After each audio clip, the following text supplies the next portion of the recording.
Hello everyone, and welcome to today's BrightTALK Academy webinar, Recognize Me, Understand Me, and Value Me, Employing Technology to Bring Your Analytics to Life. Today we're very thrilled to have our UK partner, the DMA, organize this incredible panel discussion for you. And before we get started and hand over to our moderator, I just wanted to walk through a few platform housekeeping before the presentation kicks off. So if you do have any questions at any time during the presentation, we would love to hear it. So use the questions section at the bottom of your presentation, and we'll be moderating them and answer them towards the end of the call. Also, we've listed several other attachments for you, so have a look there. We've included a PDF of today's deck, so if you'd like to take that away with you, you don't have to worry about taking too many notes as we go live. And also do leave us some feedback. If there's anything else you'd like to see, have any other questions, we would love to hear it. Okay, so thank you everyone, and now Jonathan, over to you. Hi there, thank you very much. Welcome to everyone on this webinar. Just a couple of housekeeping points from me before we get going, before I introduce my colleagues who are speaking. So from a housekeeping point of view, if you do lose sound from the speakers, if you could just let us know by writing in the message box and we'll make the necessary adjustments. You'll also experience a very slight pause as we move between the slides. Don't panic, we're just allowing the system to catch up with the online presentation. So I'm going to quickly, and as far as questions is concerned, you're aware that there's a question box at the bottom, and I'll manage that when we get to the end of the presentation. I'm just going to quickly run through the agenda. Obviously, you've joined a webinar that is entitled Recognize, Understand and Value Me. It's about focusing on two key aspects of that challenge, which is technology and analytics, and how you leverage technology and how you use analytics to bring that world of data that most people have to life. So this is about using effective analytics to drive better decision making, and ultimately the whole point of that better decision making is to drive better customer experience. Clearly, technology is a huge component of being able to do that in real time and at scale, and there are multiple choices in terms of how you go about bringing those technology components together, which is what we'll start to drill into, as well as the ways in which you analyze the data and create actionable insight from the data that you can leverage across the marketing technology platforms that you have available to you. So I'm Jonathan Carter. I head up customer strategy for global services at Acxiom. With me I have Lee Witherall, who is the Managing Director of Communisis Data Intelligence. Also I'm joined by Rory Thomas, who's the Managing Director for DST Applied Analytics. So just to begin, I thought I'd set the scene in terms of how I see the challenges that are facing marketers today in terms of technology and analytics. And it's a very positive view, I have to say. There are, I see trees of green, if you all remember the song, red roses too. It is entirely possible to bring the right sets of data together at the right time to improve customer experience across all channels.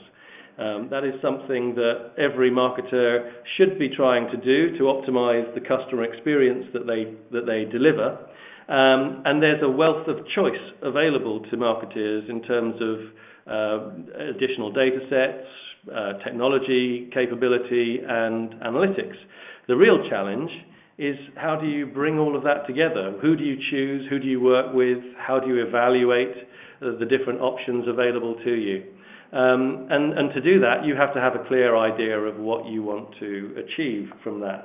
So just looking at the landscape, many of you will probably be familiar with there are different types of landscape. This is FirstMark, but there is LumaScape. The technology landscape is very complex, and about 5 years ago people were expecting it to simplify as companies like Adobe, Google, Facebook and various other large global companies started to buy up some of those smaller companies. Well, we didn't see that. In fact, what we saw was an ever-expanding range of smaller companies that are all developing expertise in certain parts of the marketing technology value chain. So whilst it is a complex landscape, it is getting more complex. So being able to navigate around that landscape means you have to have a clear idea of what you're trying to achieve in terms of customer experience for your consumers. And to that point, what I wanted to just quickly show was what we mean when we talk about a single, actionable 360-degree view of the customer. And so on this particular slide, what I'm just highlighting is the traditional strategic components. There's the data you have, the knowledge that you have, which is more often than not called first-party data, but you also have the what you know in terms of your customers' preferences. So you might be pulling in certain social data, there may be web traffic data that you've got access to. So there's a real-time digital footprint source of data which really represent the triggers that you need to listen to and respond to deliver the actionable insight and value at the right time. If you start to blow this model out, you start to realize that it's not just first party, there's second party, which might be retail, wholesalers or retailers or dealers or any of the different sell-through business models. And then there's a wealth of third-party data out there. So being able to understand the value that each of those different sources of data creates is important. Equally, the real-time digital footprint, being able to connect people that you know to the anonymous interactions that you are seeing across either your owned media or in fact the media that you are paying for, is another part of that experience that needs to be connected if you're going to leverage the actionable insight you have.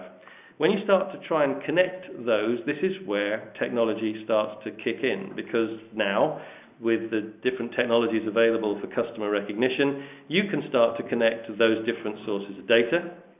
Equally, in terms of where your customers are and how you might reach them and what digital triggers or signals they're giving you, there is sources of data available for you to bring that into your analytical data environment.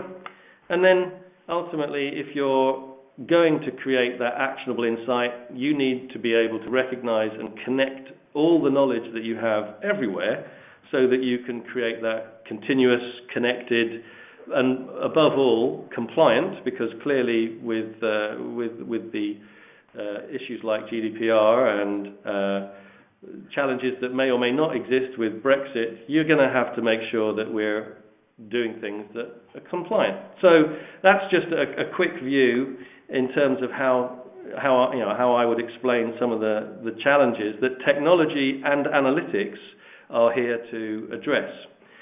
But there is a challenge, and that is that we don't spend our lives looking at one particular website or one particular business. We are on the left there. You can see that in every minute, well, you might not be able to see it because it's quite small, but what that says on the left is that every minute of every day, people are doing things that occupy most of their time. 4 million searches on Google, 277,000 tweets, and this is what we're competing with as marketeers. So in terms of how we address that, being able to create this technology-driven capability to recognize our most important customers or our most important prospects wherever they interact with our brand, we need to be able to map those that are perhaps not logged in but they're on site. So how do we recognize those in a one-to-one sense? If they're logged in and on site, how do we bring all the knowledge that we have to bear at that moment in time to drive the right website experience or the right offers or the next best action, next best offer? And equally, if you're looking at people who are not logged in and not on site, or not logged in and they're off site, so they could be, if you're an automotive manufacturer, they're not on your site, but they're perhaps looking at We Buy Any Car or Auto Trader, for example. So there is this indication of triggers that people are in market, and then there is this general awareness, such as with Facebook, where they are logged in, they're not on the brand site, but you need to be aware of where they're active so that you can reach them at the right time, obviously with the message that your analytics has told you is the most appropriate. So, this is a very sort of setting up the challenge, if you like, for Lee and Rory to explain how they see the worlds of technology and analytics playing out in this story that brands are trying to tell their customers. And on the screen now you can see what I've put in as it's Room 101. These are 8 simple approaches, if you like, or applications of technology and analytics. So understanding and recognizing our customers when they interact with us, point 1. Being able to find more that look like them through creating models and finding other sources of third-party data.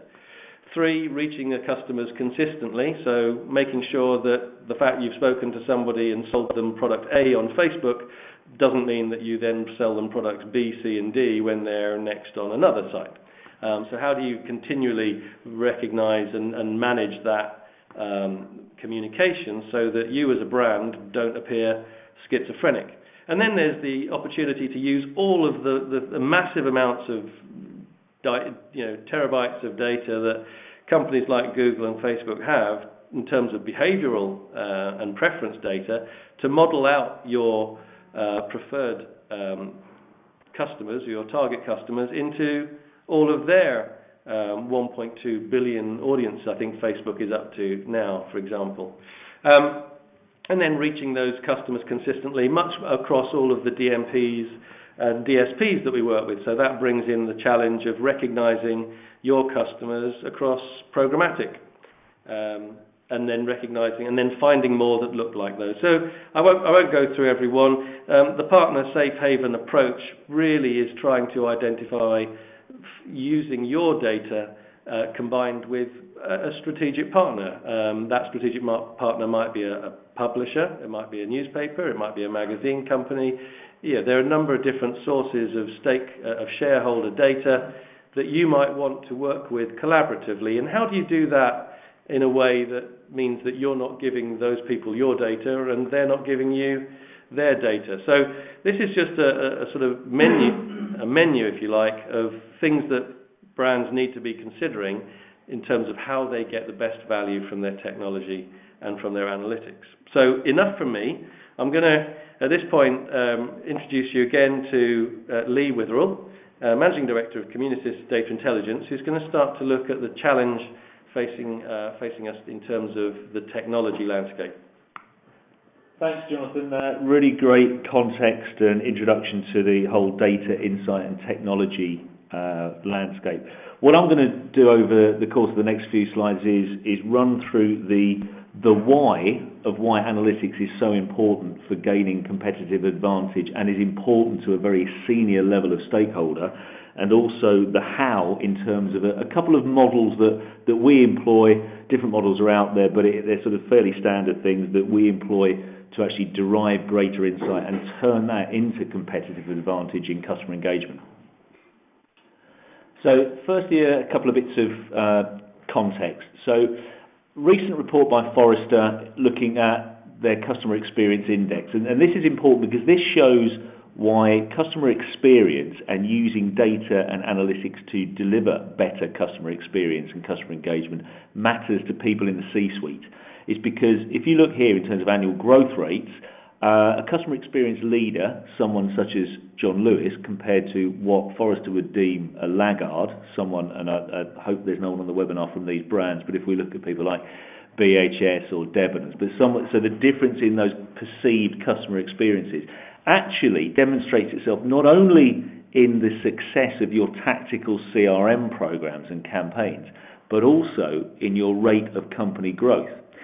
The next slide actually shows the long-term view of this in terms of, again, those leaders and those laggards against, and apologies, this is an American example, but it's still valid, against the S&P, in terms of stock performance, where we can see clear differentials in the overall financial performance over a long term for the laggards versus leaders. Now, this means that today, as never before, data and the use of data in terms of analytics and insight and the technologies that support that use of data is being looked at by a really senior level of business leader, whereas before in the past, I think you would have really hit a glass ceiling at sort of potentially marketing director, CMO potentially. We now have CEOs, CFOs, CTOs all looking at this technology and what we do with the data and the technology, as well as the market itself looking at it. So with that context in place, a couple of models that we use. So here's a very simple three-step model that we use, all based around segmentation and personalization. So that's recognize me and understand me, trigger-based marketing, and starting a two-way conversation, which is actually understanding me in more depth and valuing me as a consumer. So if I can take you through those in a little more detail. So on segmentation and personalization, Jonathan already talked about the combining first, second, and third-party data.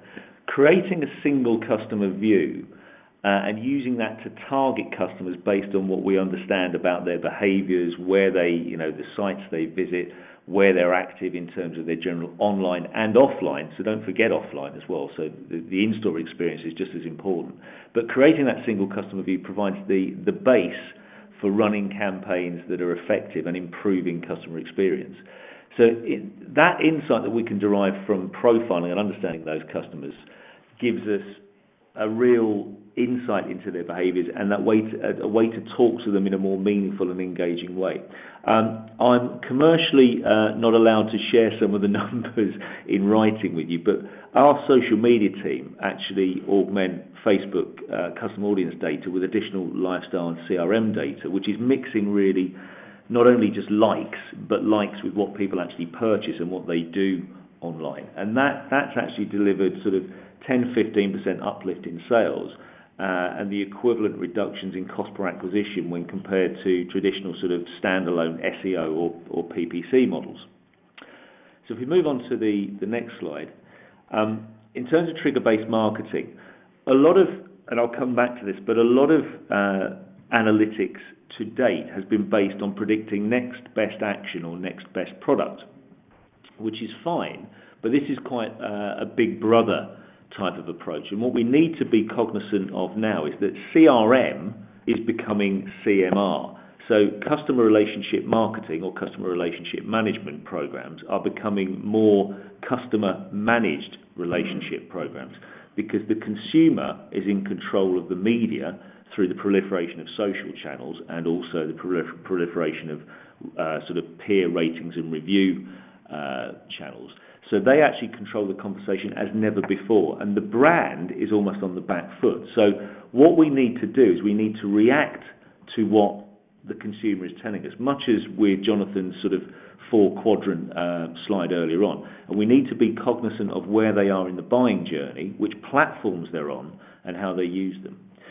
Where you see this in terms of technology, and I'm sure Rory will come on to this, is that you've seen the development of what we now term engagement hub technologies, which actually pull all this disparate information from CRM systems, from social media, from online sort of click-through analysis through ESPs, pulling that all together to, again, reinforce the view we have of the customer in the single customer view. So for one of our clients nationwide, Nationwide Building Society, we've used that information, and again, I can't share this, some of this commercially sensitive information, but we have seen significant uplift in response rates because we've just been able to use the context of why a customer is getting in contact with us and also using what they've given us in terms of permission information, in terms of how often they want to be spoken to, via which channel and about which subject, to make our communications programs more relevant and engaging. And then the final part of this three-way model is actually having engaged in that conversation with the consumer, maintain it, but also measure it. So we implement a number of sort of almost like NPS scores, but indexes where we look at the context, but also we score the quality of the customer conversation. So once you've engaged in that conversation, continue it. Use the information that the customer is sharing with you via the value exchange, by making that conversation more relevant, but also coming back to the business drivers and getting competitive advantage from this whole chain. Make sure that you're measuring and you're seeing an uplift from what you're doing. I mentioned NPS, so that's Net Promoter Score. Net Promoter Score is a very commonly used measure of how well your brand message is getting across, because an NPS score that is positive and is maintained positive or even increases in positivity across time means that your consumers and the general marketplace perception of your brand is getting stronger. And we've seen a proliferation actually of NPS score being used in addition to, but in some cases over and above harder measures such as response, conversion and sales rate. The other thing that I would add is that if you're looking at social media, sentiment analysis is a very important thing to look at, because you need to get the context of why people are talking about your brand. I'll give you an example. We work with Fisherman's Friend as a brand, and in most contexts, if you saw a lot of use of the word suck, particularly in the US, where sucks is something sucks, it's not very good, it's a pejorative term. Actually, you have to take it into context. For Fisherman's Friend, that's actually how people talk about the brand, because it's a sweet that they consume and they suck it. If I can move on to the next slide. I think we better move on swiftly. So I've talked a lot, as a practitioner, I've talked a lot about what we do using data to drive analytics, and I've got a background in predictive modelling, and it can play a really good part in helping drive better customer engagement in terms of predicting the products and services you should be offering to your clients and your customers. But I want to just touch on something again without being too light on it, but touching on something that proves the importance of why you still need the human touch, and you need to interpret the results of the analysis with care. This is an example from work that was done by the Fort Lauderdale Police Department in the US. So they've actually used analytics and predictive analytics to come up with an algorithm, so based on someone's criminal past, to predict whether they will re-offend. So we've got two individuals here. The individual on the left, based on prior convictions, was deemed to be a low risk of re-offending. The lady on the right was deemed to be a high risk of re-offending. And if we can click onto the next build, actually what transpired was that the chap on the left went on to commit grand theft, whereas actually the lady on the right went on to not commit any further crimes. And this was based almost on flawed data, in that her crime was basically to remove some child's toys from her next door neighbour's garden, and they assumed that she'd stolen them. So the point I'm making here is really make sure you have not just the data and the analysis and the technology in place, but also people with the skill, the experience and the planning background to use that data analysis and technology skillfully and in the most relevant way. I think that's an interesting point, Lee, because one of the things that we've experienced is that when you're receiving a brief, or if you're talking to brands, or if you're a brand and you're creating a brief, it's really important to get that brief in terms of what you want the experience the customer gets and feels. So you're doing this at an emotional level. And that requires a certain level of understanding of the brand and of the strategy behind the brand. But then it needs to go into that data scientist environment where they're looking to see what the data's telling them and delivering the insight. But then the application of that insight needs to go back to the strategic objectives of the brand and that initial work that's done. So it's almost like a strategy, analytics, strategy sandwich, isn't it? Absolutely. And it all does focus, and this is an oft-used phrase, it's customer-centric. It has to come back to, these are customer engagement programs or customer relationship management programs, and we're looking at customer experience, but it is about the customer. Because if you let predictive analytics run riot, you get Barings bank crashes and various other things going wrong, and subprime issues. That can be the outcome. Yeah. It's also an interesting world for when you look at how you manage your perhaps agency network, partners, And so you're looking at the old world of above the line and below the line, and never the twain shall meet. But actually the way that they interact now is just as important. Absolutely. Well, I'll throw that one in, sorry. No, good, thank you. So I've sort of run through the why we are engaging in this and using data for analytics. I'm now going to hand over to Rory, who's going to talk about the real life how, in terms of how you turn this into action, and actionable analytics using technology. Good afternoon. So on my way here, I was reminded, for those of you interested in UK politics, and maybe we're all a bit tired of it, but David Cameron's quote of "I was the future once," and that seems very relevant in the context of the whole technology landscape, because every piece of technology that we buy or sold is future-proofed, but actually, is that really ever the case? So what I'm going to run through here now is some work that we've done with the DMA as part of the Data Council, which has a specific technology hub, very much looking at the process of how you might make an objective choice around what's the best technology for me. And let's go on to the next piece.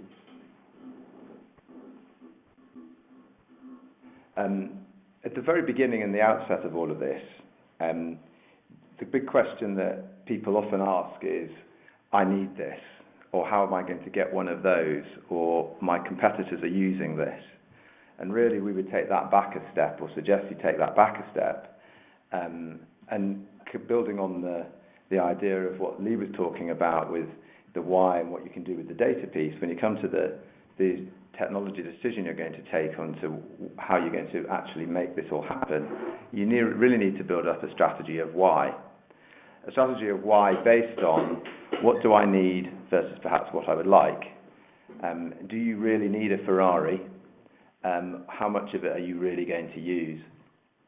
And so this first slide that we've got up here is designed to be a simple one-page summary of the different channels that in this particular example may be being used and or would like to be used across a number of different reasons in terms of the execution for the use of those channels. I think terminology also is a key part here, in that when people talk about analytics, are they talking about reporting, or are they talking about sophisticated analytics? Do you want to predict behaviour? Do you want to build propensity models? Do you want to look at churn? Or actually are you interested in reporting? And I think that sometimes, given that we're all working in a world of marketing, we're not particularly clever at helping ourselves understand what we're talking about when it comes to how we describe what we do. So analytics is a good example, and CRM is another great example. People buy a CRM, but actually CRM is also about a strategy and having a strategy. So I think when you're working out what it is you want to do, make sure that you all understand that you're all talking the same language is a key. And the reason I bring that up at this point is that this is an example of someone that's using multiple channels. So they're using a call center, they're using a website, they're using mobile, email, and a number of different areas. If that's your aim, then great, but make sure you understand that's what you want to achieve. And then understand the context of how you want to use it. And that can create a simple map like this that helps you understand then what data you will need, making sure that you understand what data you have, what data you may need to acquire, which would then map out how you're going to store it, or how you're going to need to look at storing it. So this is just one particular way of building out how you might establish your answer to that question of what's my strategy of why. Let's go on to the next slide.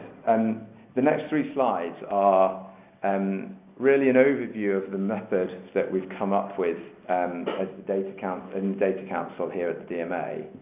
On the questions to ask in which order for when you're actually deciding to take on the purchase of or the acquisition of some technology to help you with introducing a customer engagement strategy. There's no magic secret answer to all of this. It's all about being methodical and trying to retain objectivity. And as you see, as we go on through these slides, one of the things that you do have to caution yourselves on is when you are deciding and you're talking to various partners that might be there to support and assist you, without cynicism, and it's really important to engage with these partners, just be aware of why they're engaging with you. And so if you're going to a trade show, the trade show is sponsored by people who are there to sell you their stuff. Make sure that you take that into account when you're deciding whether or not you think this is the right piece of technology for you, just as one small example. So it's important to be balanced as to coming back to maintaining a real hold on the why. What do I really need versus what I might like? So the first phase of this, I'm not going to go through all the different bullet points on here, but the first phase is really to say, let's make sure that we document and agree what the vision is, not just in my own opinion, but across our organisation, so that we satisfy the key stakeholders, we satisfy the users, and we get all of the great knowledge that they've got documented into a rational, objective document that scopes out the vision for what we're trying to achieve. And that can be something that then is referred back to ongoing throughout the process. Can I just chip in at that point as well? I think the reason that that's really important is because when I'm talking to people with this challenge, and obviously people always talk about big data to start with, but then really it's not the big data, it's the smart data that we're really trying to get to. But the smart data is no good if it's not available or in the hands of the people that need it. So I define big data, smart data and fast data to be the type of data that needs to be available at all of the interaction points. And that's what you're saying, isn't it, Rory? It's that the reason you need to involve the enterprise in taking a look at what's available is everybody has to buy into the data because the data represents the customer. The wonderful thing about technology, in total support of that, is that implemented in the right way, it can really help spawn a cultural shift across an organisation. And I'm just thinking of one example of that in the public domain. The National Trust has done a lot of talking around the use of how they have implemented BI across their charity to empower the people that work at that charity, but also to inform the business as a whole to the benefits of the information that they're all holding. Yeah.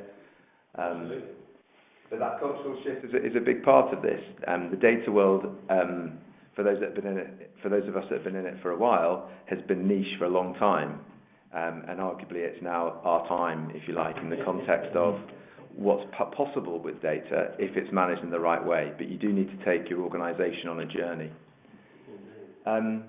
Once you're getting into the sort of practicalities of it, once you've socialised and managed this process of creating the right vision, having a gap analysis and looking at the high-level situation of where you stand today. It may well be that some of the technology exists in your organisation already.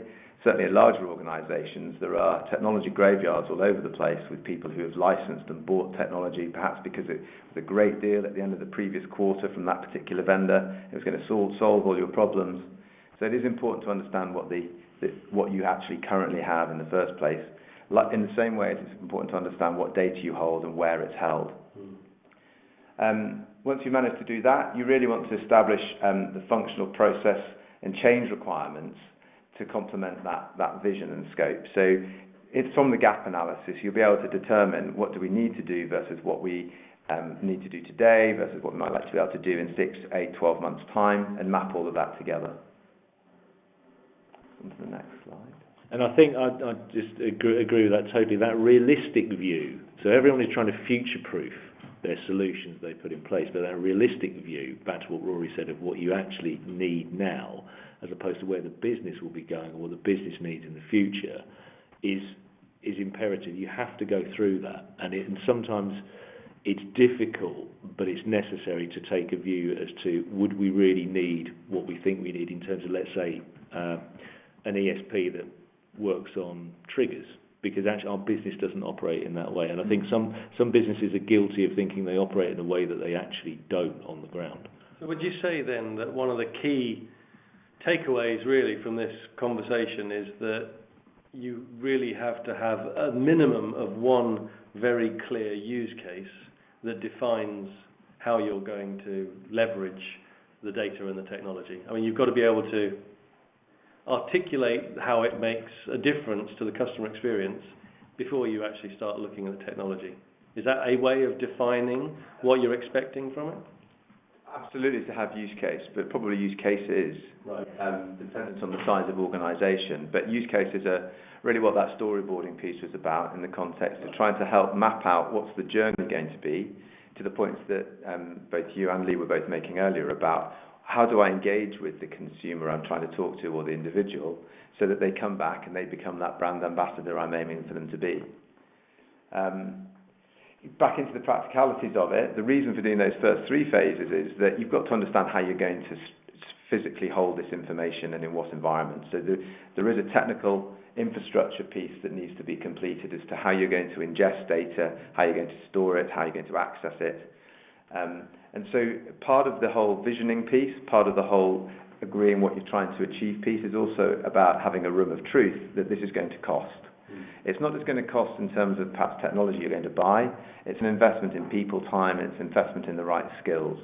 So to have those skills in terms of building out a platform, be it something you outsource or be it something that you build on premise, is going to have a cost to it. Be honest with yourselves as to what that's going to be, and then that way you'll actually give yourself the right resources to achieve what your aims are.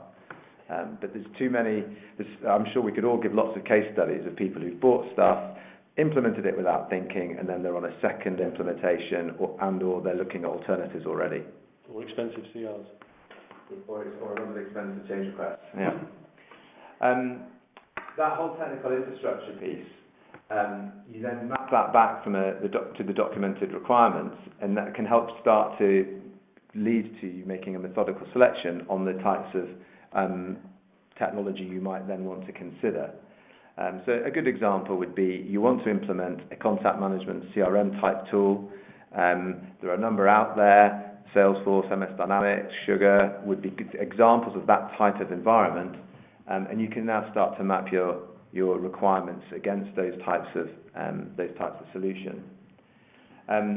In order to give yourself a benchmark against each of those solutions, we would suggest that you need to build some kind of RFP. You want to be able to measure each of those different platforms that you might have been enticed to look at, you might have been interested to look at, that you've seen that match your requirements, but you want to be able to have a very fair, meaningful way of comparing. Of comparing the different platforms. Next slide. And then finally, you're then in that whole world of being able to compare what you've got, and you can then review and score all those different RFPs. But making the right decision on the kind of technology that you want to use, coming back to that whole strategy of why, is key.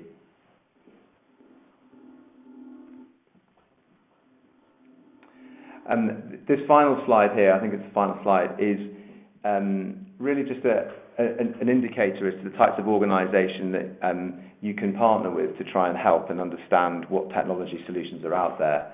So you've got screenshots there from people like Forrester, from Gartner, from eConsultancy. There's a number of different brands who would help from an SI/consulting perspective. There are trade shows of the likes of which Adtech and TFM would fall into. And I would certainly encourage anybody to look at all of those things in the context of looking at the options out there. But I would also say make sure that you're being balanced about why you're being in your understanding of why perhaps you're being recommended certain things, so that you're making the objective decision for your business and not buying into perhaps an ecosystem that may promise a lot but actually isn't quite right for you.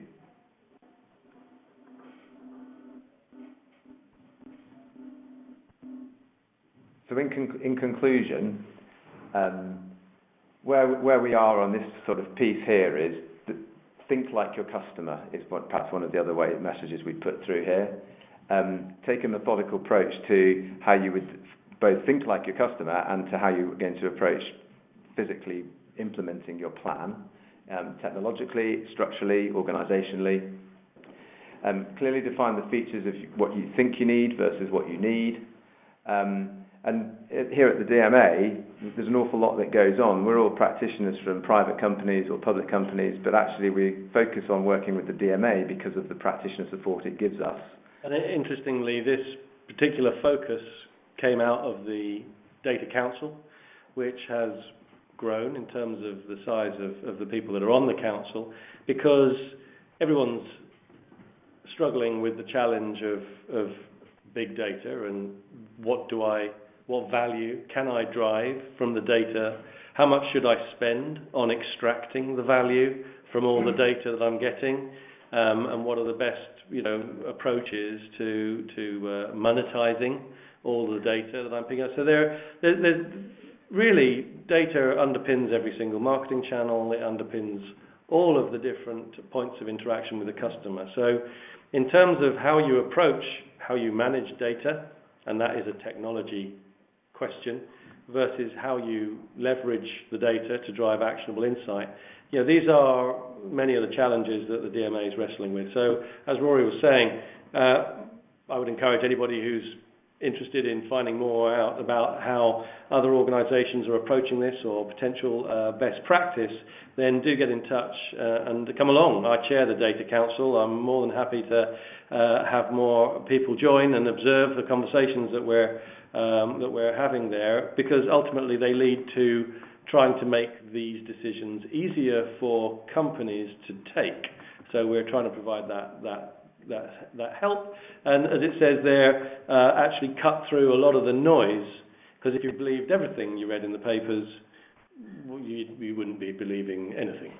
So I think it's about getting to people who have actually worked with and experienced all of the different options that are out there.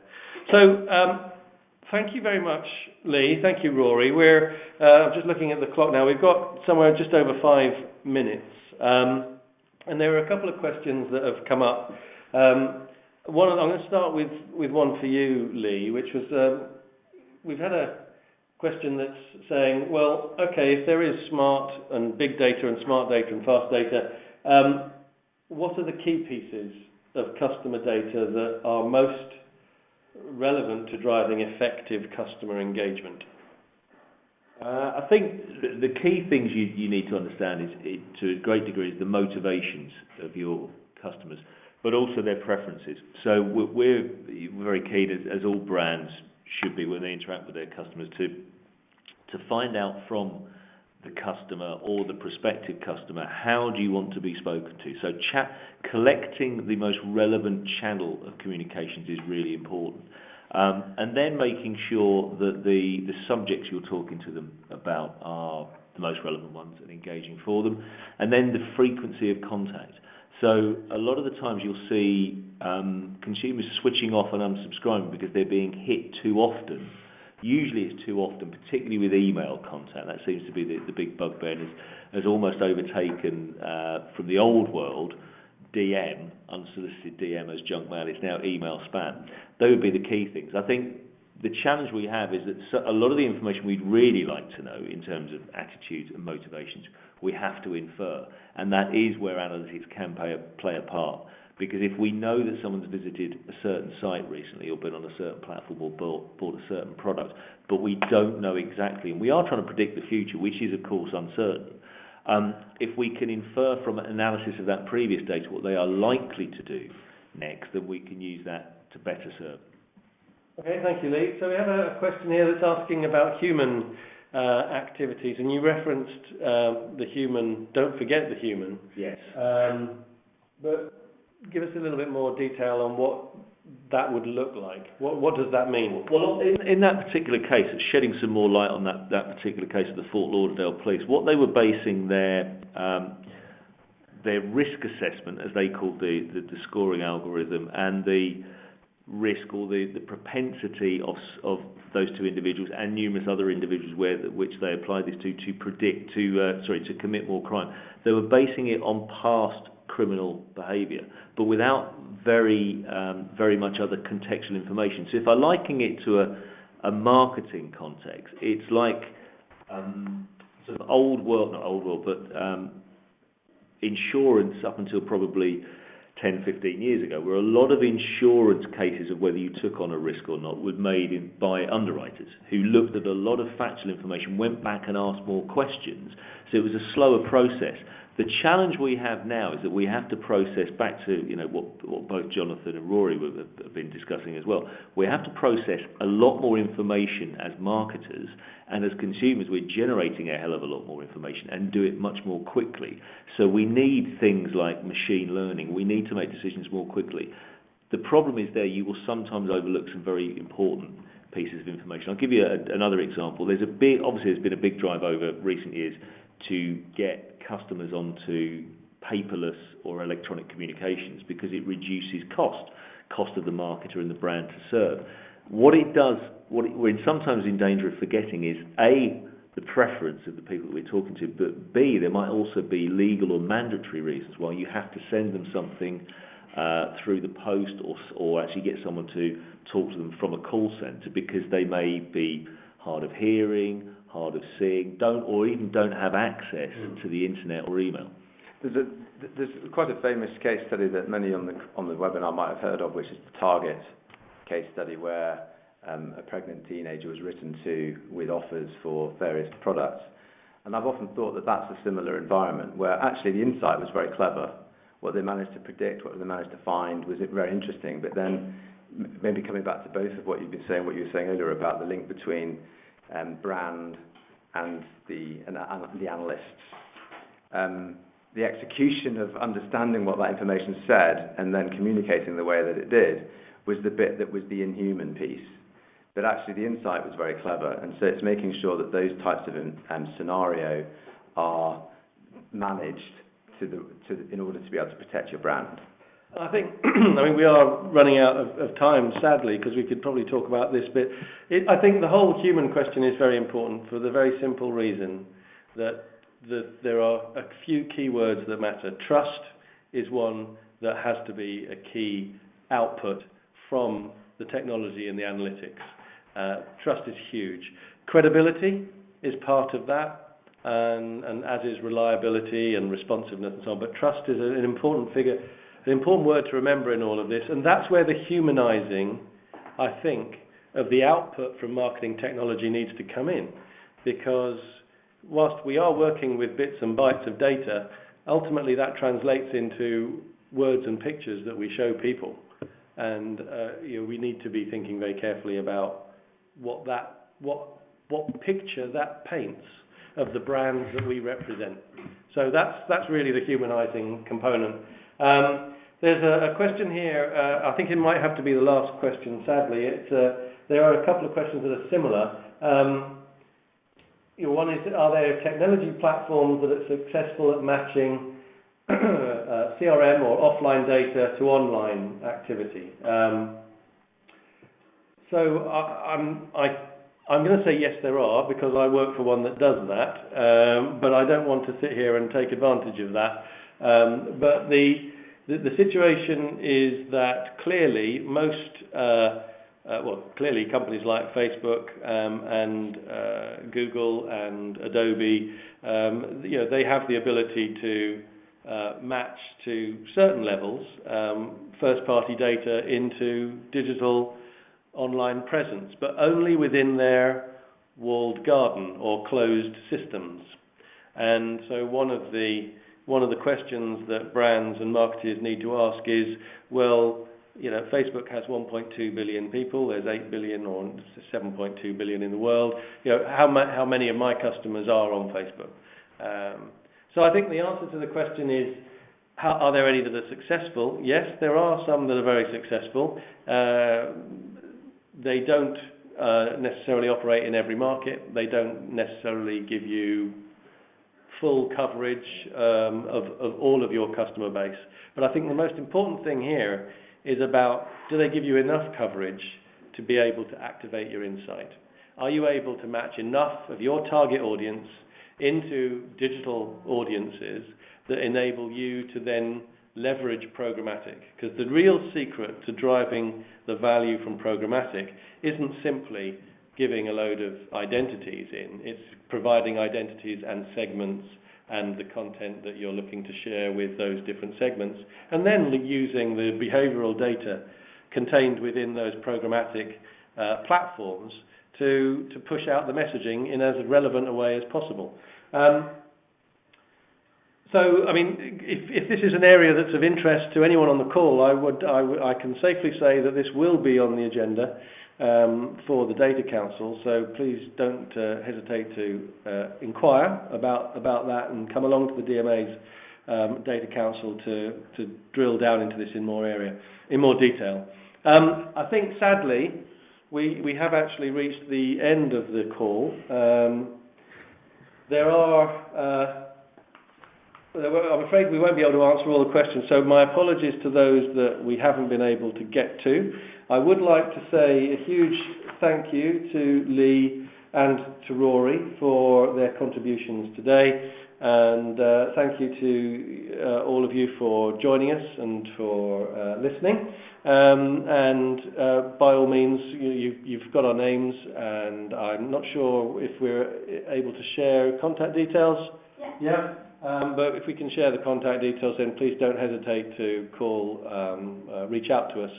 So thank you once again for joining us. Appreciate your attention and questions, and hope to see you at the DMA Data Council.